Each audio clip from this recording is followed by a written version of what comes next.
नमस्कार, क्यापिटल समाचारमा स्वागत छ। म कुलचन्द्र विष्ट। सुरुमा अहिलेसम्मका मुख्य समाचारका शीर्षकहरू।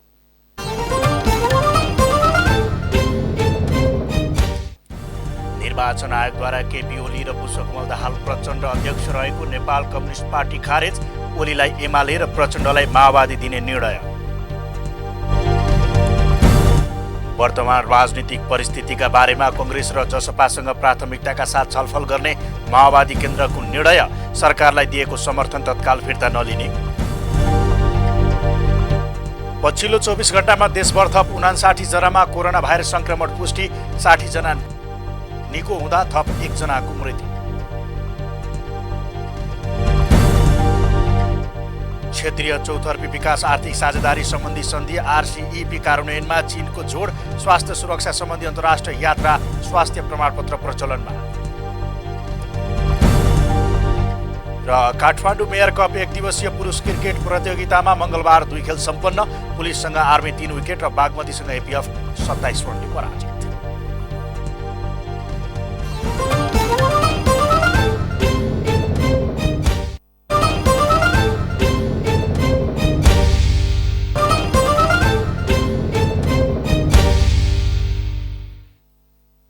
क्यापिटल समाचार अब विस्तारमा। निर्वाचन आयोगले केपी ओली र पुष्पकमल दाहाल प्रचण्ड अध्यक्ष रहेको नेपाल कम्युनिस्ट पार्टी नेकपा खारेज गरेको छ। मंगलबार बसेको आयोगको बैठकले यस्तो निर्णय गरेको हो। फागुन 23 एमाले र माओवादी केन्द्र मिलेर बनेको नेकपालाई उत्प्रेषणको आदेशबाट बदर गरेपछि आयोगले नेकपा खारेज गरेको हो। आयोगले एमालेमा केपी ओली र माओवादी केन्द्रमा प्रचण्ड नै अध्यक्ष रहने गरी निर्णय गरेको हो। यो निर्णयसँगै आयोगले गोपाल किरातीको अध्यक्षतामा रहेको नेकपा माओवादी केन्द्र र सन्ध्या तिवारीको अध्यक्षतामा रहेको नेकपा एमालेलाई नाम फेर्न प्रस्ताव गरेको छ। विज्ञप्ति मार्फत निर्णयको जानकारी गराउँदै आयोगले दुवै दललाई 15 दिनभित्र सुधारसहितको विवरण आयोग समक्ष पेश गर्न जानकारी गराउने भएको छ। पूर्व एमाले र पूर्व माओवादी केन्द्र पार्टीहरू एकीकरण हुन चाहेमा नाम र के चिन्ह प्रस्ताव गरेर 15 दिनभित्र निवेदनसहित आयोगमा उपस्थित हुन समेत जानकारी गराउने निर्णय भएको आयोगका प्रवक्ता राजकुमार श्रेष्ठले जानकारी दिनुभयो।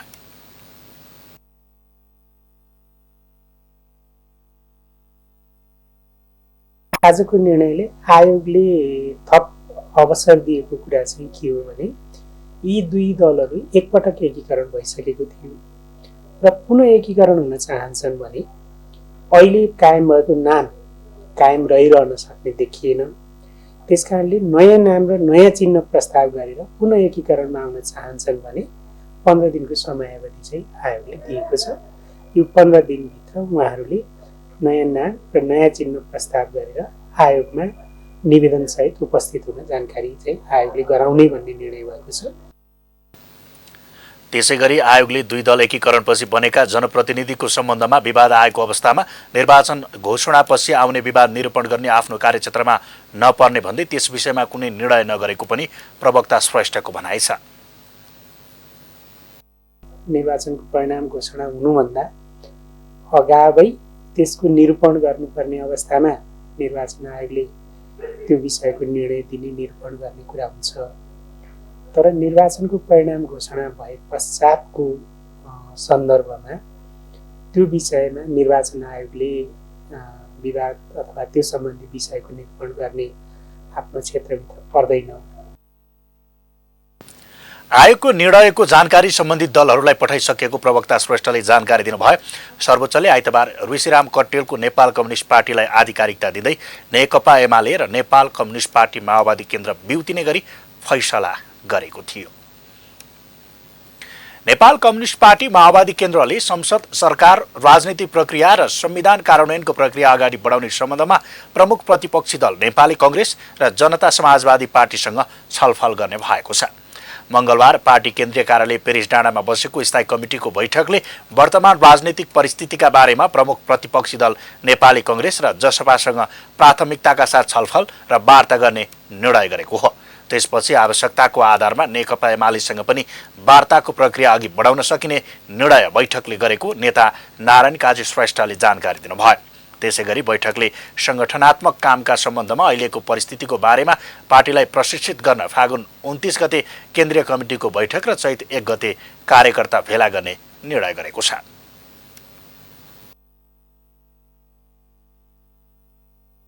हाम्रो संगठनात्मक कामका सन्दर्भमा र अहिलेको परिस्थितिको बारेमा पार्टीलाई प्रशिक्षित गर्न हामीले यही फागुन 29 गते काठमाडौँमा केन्द्रीय कमिटीको बैठक आह्वान गरेका छौँ र चैत्र 1 गते हामीले कार्यकर्ता भेलाको पनि आयोजना गर्ने निर्णय गरेका छौँ। नेपाल कम्युनिस्ट पार्टी माओवादी केन्द्रले यसअघि निर्वाचन आयोगमा बुझाएका केन्द्रीय सदस्यहरूको बैठक बस्ने पनि नेता श्रेष्ठले जानकारी दिनुभयो। उहाँका अनुसार सबै पार्टीसँग छलफल गरेपछि राजनीतिक परिस्थितिको गम्भीर समीक्षा गरेर मात्रै सरकारलाई दिएको समर्थनका बारेमा पार्टीले निर्णय गर्नेछ। बैठकले सरकार गठन र सरकारमा रहेका सांसदहरूको सवालमा भने ठोस निर्णय गरेको छैन। एकीकृत पार्टीका तर्फबाट गर्न सक्ने काम गर्न नसकेर क्षति पुगेको भए पनि सङ्गठनमा त्यसले असर नपर्ने उहाँको प्रतिक्रिया छ। शिक्षा विज्ञान तथा प्रविधि मन्त्री कृष्ण गोपाल श्रेष्ठले समयमै पाठ्यपुस्तक छापेर विद्यार्थीको हातमा पुर्याउन निर्देशन दिनुभएको छ। मंगलबार जनक शिक्षा सामग्री केन्द्र लिमिटेडको अनुगमनमा पुग्नुभएका मन्त्री श्रेष्ठले जनक शिक्षा सामग्री केन्द्रले विद्यार्थीलाई समयमा पुस्तक दिन नसकेको आलोचना धेरै आउने भन्दै अब त्यस्तो गुनासो आफूले सुन्न नचाहेको बताउनुभयो। कुनै पनि हालतमा विद्यार्थीलाई पाठ्यपुस्तक अभाव हुन नदिने गरी पुस्तकको प्रकाशन गर्न उहाँले निर्देशन दिनुभयो। समयमै पुस्तक छापेर पहिले दुर्गम ठाउँहरूमा पुर्याउन पनि उहाँले निर्देशन दिनुभयो। कुनै पनि पुस्तक छपाई टाइममा छाप्ने र काठमाडौँमा बसेर त्यो जुम्लाको चाहिँ विकट गाउँको स्कुल सम्झने। यहाँ त सजिलै पाउनु होला। सबभन्दा पहिले दुर्गम ठाउँमा चाहिँ किताबहरू चाहिँ सप्लाई हुनु पर्यो र उनीहरूले फर्स्ट अफ अल उनीहरूले किताब प्राप्त गर्नु पर्यो र हरेक कुराबाट सम्पन्न र सहर बजारमा त त्यो छिटो उपलब्ध गर्न सकिन्छ। अब नयाँ शैक्षिक सत्र असारदेखि सुरु हुने भन्दै मन्त्री श्रेष्ठले कक्षा 1 देखि 12 कक्षासम्मको पुस्तक प्रकाशन गर्नका लागि निर्देशन दिनुभएको हो। त्यसैगरी जनक शिक्षा सामग्री केन्द्र निर्वाचनका लागि मतपत्र छाप्न पनि तयारी अवस्थामा रहनुपर्ने बताउनु भयो। कुनै पनि बेला मतपत्र छाप्ने निर्देशन आउने भन्दै उहाँले त्यसका लागि तयारी रहन आग्रह गर्नुभयो।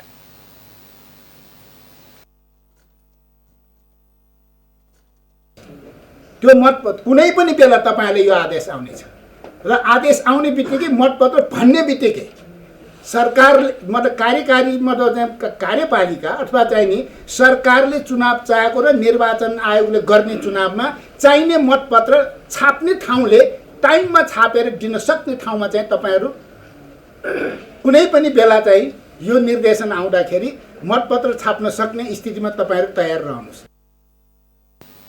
मन्त्री श्रेष्ठले सरकारले चुनाव चाहेकोले निर्वाचन आयोगले मतपत्र छाप्ने ठाउँ समयमै छापेर दिन सक्ने स्थितिमा रहनुपर्ने बताउनु भयो।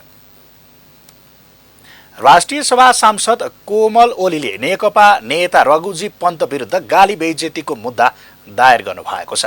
सांसद ओलीले मंगलबार काठमाडौँ जिल्ला अदालत पुगेर नेकपा एमालेका नेता रघुजी पन्त विरुद्ध गाली बेइज्जतीको मुद्दा दायर गर्नुभएको हो। नेता पन्तले राष्ट्रिय सभाकी सांसद ओलीमाथि केही समय अघि एक कार्यक्रममा असभ्य टिप्पणी गरेका थिए। सो टिप्पणीको सबैतिर तीव्र आलोचना भएको थियो। नेता पन्तले गरेको टिप्पणीले आफूलाई चोट पुगेको तथा समस्त आमा दिदीबहिनीहरूको मान प्रतिष्ठामा चोट पुगेकाले मुद्दा दायर गर्नुपरेको राष्ट्रिय सभा सदस्य ओलीले बताउनु भयो। नेता पन्तको टिप्पणीले सम्पूर्ण आमा दिदीबहिनीहरूमाथि लैङ्गिक हिंसा भएको उहाँको भनाइ छ।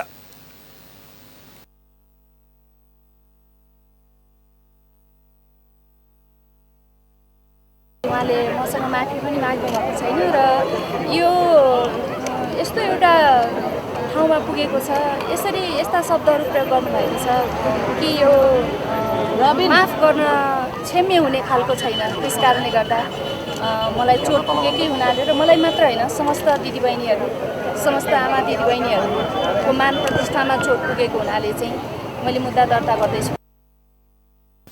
सांसद ओलीले आफू माथिल्लो सदनको विधायिका भएको हुनाले आफूले आत्मसम्मानको खोजी गर्न नसके, न्यायको खोजी गर्न र न्यायका लागि बोल्न नसके अरूको अवस्था पनि त्यस्तै हुने भन्दै अदालत आउनु बाध्यता भएको बताउनु भयो। क्यापिटल समाचारमा अब पालो विश्रामको।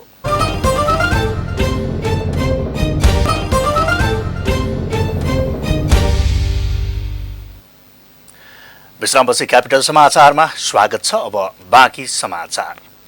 पछिल्लो 24 घण्टामा नेपालमा 59 जनामा कोरोना भाइरस संक्रमण पुष्टि भएको छ। यो सँगै कुल संक्रमितको संख्या 2,74,869 जना पुगेको स्वास्थ्य तथा जनसङ्ख्या मन्त्रालयले जनाएको छ, जसमध्ये 870 जना सक्रिय संक्रमित छन्। गत 24 घण्टामा 2,715 जनाको पिसिआर परीक्षण गर्दा 59 जनामा कोरोना पुष्टि भएको छ।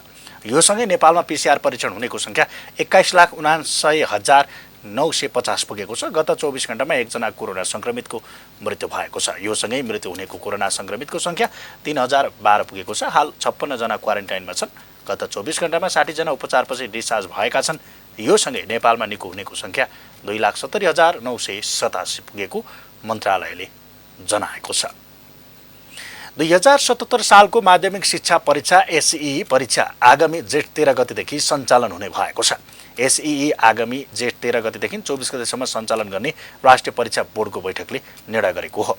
आगामी एसईई राष्ट्रिय परीक्षा बोर्डले नै लिनेछ। गत वर्ष कोभिड-19 को महामारीका कारण विद्यालयहरूले गरेको आन्तरिक मूल्याङ्कनको आधारमा ग्रेड निर्धारण गरी नतिजा प्रकाशित गरिएको थियो। मुलुक संघीयतामा गएपछि एसईई परीक्षाको व्यवस्थापन, सञ्चालन, अनुगमन, उत्तर पुस्तिका खरिद लगायतका सम्पूर्ण कामको जिम्मा प्रदेश सरकारले पाएका थिए।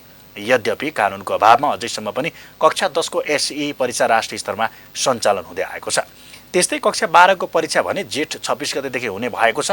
मङ्गलबार बसेको राष्ट्रिय परीक्षा बोर्डको बैठकले कक्षा 12 को परीक्षा जेठ 26 गतेदेखि गर्ने निर्णय गरेको हो। परीक्षा जेठ 26 देखि असार 4 गतिसम्म हुनेछ। कोभिड-19 महामारीका कारण सरकारले यो वर्षको शैक्षिक सत्र 2 महिना पछाडि धकेलेर जेठ मसान्तसम्म र नयाँ शैक्षिक सत्र असारदेखि सुरु गर्ने निर्णय गरिसकेको छ। काठमाडौँ महानगरपालिकाका मेयर विद्यासुन्दर साक्यले ऐतिहासिक महत्त्वको धरहरा बनाउने काममा अवरोध नगर्न आग्रह गर्नुभएको छ। खिचापोखरी न्यू रोड व्यापार सङ्घको 7औं महाधिवेशन तथा 13औं साधारण सभाको उद्घाटन सत्रलाई सम्बोधन गर्दै मेयर साक्यले निहित स्वार्थमा रहेका केही तत्त्वहरूले विभिन्न बहानामा धरहरा निर्माण काममा अवरोध पुर्याउने गरेको भन्दै त्यस्तो काम कहीँ कतैबाट पनि हुन नहुने बताउनु भएको हो। धरहरा निर्माण सम्पन्न भएपछि त्यस क्षेत्रका बासिन्दा र व्यवसायीलाई दुवैलाई फाइदा हुने भएकाले दुवै पक्षले एकअर्काप्रति सकारात्मक दृष्टिकोण राख्नुपर्ने बताउनु भयो। व्यावसायिक वातावरण निर्माण तथा व्यवसायको सुरक्षाका लागि महानगर कटिबद्ध रहेको भन्दै उहाँले सुझाव तथा समस्या भए स्पष्ट राख्न पनि आग्रह गर्नुभयो। उहाँले सङ्घको नेतृत्व चयन गर्ने क्रममा हुने निर्वाचन पछिको परिणामलाई लिएर मनमुटाव गर्ने, असहयोग गर्ने जस्ता मूल राजनीतिमा देखिए जस्तो दृश्य सङ्घमा नदेखियोस् भन्नेतर्फ पदाधिकारीको ध्यान आकर्षण गराउनु भयो। मेयर साक्यले व्यवसायीको हकित तथा व्यावसायिक वातावरण निर्माणका लागि महानगरपालिका सधैँ लागि पर्ने प्रतिबद्धता पनि जनाउनु भयो। ललितपुरमा रहेको कुमारी घर पुनर्निर्माण हुने भएको छ। 2072 सालको भूकम्पले क्षतिग्रस्त रहेको ललितपुर स्थित कुमारी घर भारत सरकारको अनुदानमा पुनर्निर्माण हुने भएको हो। मङ्गलबार भारतीय राजदूत विनय मोहन क्वात्राले ललितपुर महानगरपालिका वडा नम्बर 16 रहेको कुमारी निवासको शिलान्यास गर्नुभयो। विशेष गरी माटो र काठबाट निर्माण गरिएको कुमारी घर भूकम्प पश्चात क्षतिग्रस्त बनेको थियो। भारत सरकारको आर्थिक अनुदानमा राष्ट्रिय पुनर्निर्माण प्राधिकरणले 4,55,94,985 रुपियाँ 32 पैसाको लागतमा भइरहेको भौतिक संरचनाको पुनर्निर्माण र नयाँ कुमारी घर निर्माण गर्न लागि राष्ट्रिय पुनर्निर्माण प्राधिकरण केन्द्रीय आयोजना इकाइ भवन आयोजना निर्देशक श्याम किशोर सिंहले बताउनु भयो।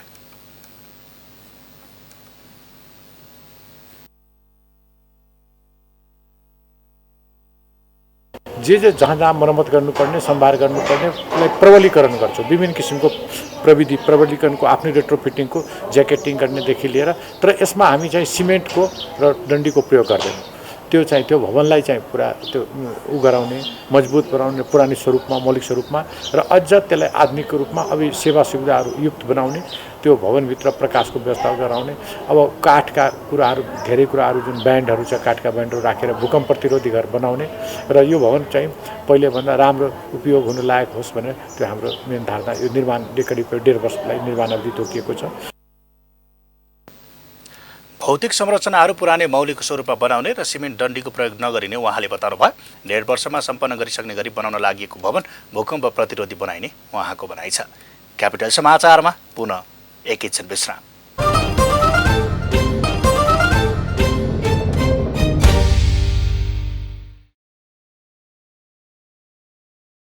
स्वागत छ। अब पालो आर्थिक समाचारको।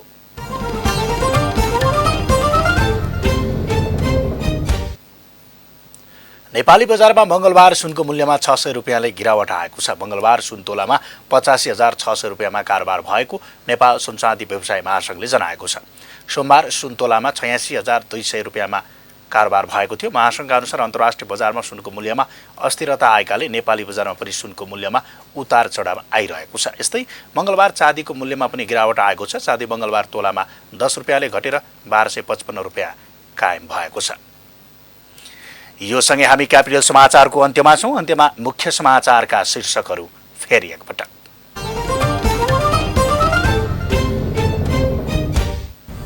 निर्वाचन आयोगद्वारा केपी ओली र पुष्पकमल दाहाल प्रचण्ड अध्यक्ष रहेको नेपाल कम्युनिस्ट पार्टी खारेज। ओलीलाई एमाले र प्रचण्डलाई माओवादी दिने निर्णय। वर्तमान राजनीतिक परिस्थितिका बारेमा कांग्रेस र जसपासँग प्राथमिकताका साथ छलफल गर्ने माओवादी केन्द्रको निर्णय। सरकारलाई दिएको समर्थन तत्काल फिर्ता नलिने। पछिल्लो 24 घण्टामा देशभर थप 59 जनामा कोरोना भाइरस संक्रमण पुष्टि। 60 जना डिस्चार्ज हुँदा थप 1 जनाको मृत्यु।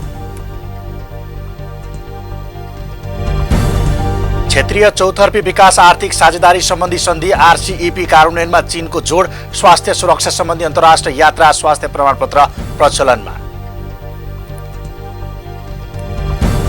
र काठमाडौँ मेयर कप 1 दिवसीय पुरुष क्रिकेट प्रतियोगितामा मङ्गलबार 2 खेल सम्पन्न। पुलिससँग आर्मी 3 विकेट र बागमतीसँग एपीएफ 27 रनले पराजित।